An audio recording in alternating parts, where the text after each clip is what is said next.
Today on our show, special guest Dick Schmidt. Once again, welcome back and good morning, Boca. This morning we got so much to talk about. We got Dick Schmidt's new book. We're going to be talking to Hector Lombard's up-and-coming fight. I like fighting. I like the other stuff that's coming up. The best place. She said she didn't like that as much. She does. She always wins. The best places to fall in love and so much more. So why don't you do the honor and introduce our next guest? I would love to. I'm so excited for our first guest, who is a lifelong Florida resident and a philanthropic and business leader in our community, but also new to another arena with his second novel. Ladies and gentlemen, please welcome Mr. Dick Schmidt to the show. Welcome. Thank you. Well, thanks for being with us today. Can't wait to hear all about it. Now, your background is really doing a lot philanthropically and business-wise in the community, and we've entered into a new venture as an author. And what sort of made you so passionate that felt like you wanted to really enter the world of fiction?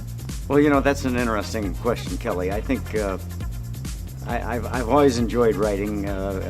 It's something that came naturally to me.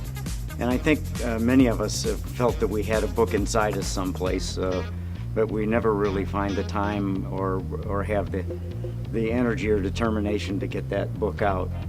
And I did have a failed attempt to try and write a book back in the 90s. That didn't work out so well. Storyteller, and if you come up with an idea for a story, it's in you and it just wants to come out. So I wrote a chapter outline, and I wrote a couple of chapters, and I shared it with a good friend of mine, Doris Kearns Goodwin, the historian, author, nationally known author.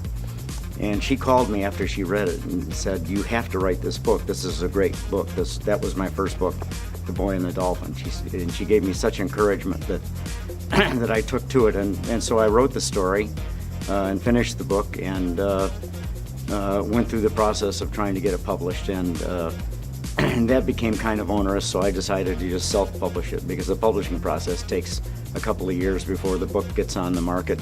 And if you're a storyteller, you want to get your story out and you want to have people see it. So I self-published the book.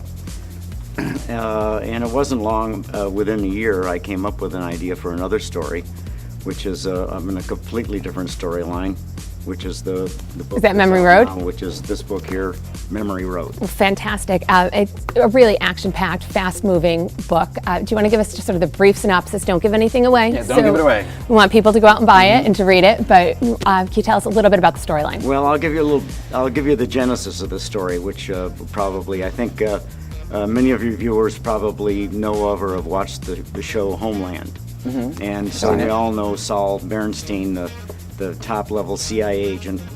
And I've watched that show, and I often wondered, what do they do with this guy when he retires? He has all this information, and they can't just let him loose because he knows kill too him. much. Right.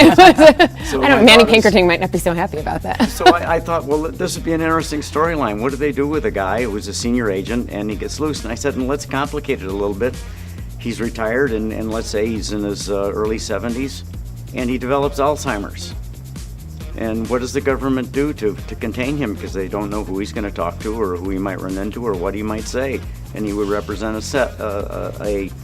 threat to the government. So in my story, the Stuart Masterson, the lead character, is that person. He was the station chief in Brussels. He retired.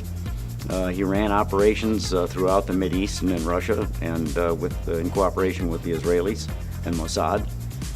And as a result, knew an awful lot about our operations we ran in the Mideast, and represented a threat should his information fall into the wrong hands. So the government basically tries to incarcerate him by getting a guardianship for him because of his Alzheimer's and putting him in an assisted living facility in Pompano Beach, Florida. Right in our backyard. And he has an opportunity to make his way out one evening, and he gets a hold of an automobile, which is a story in and of itself, and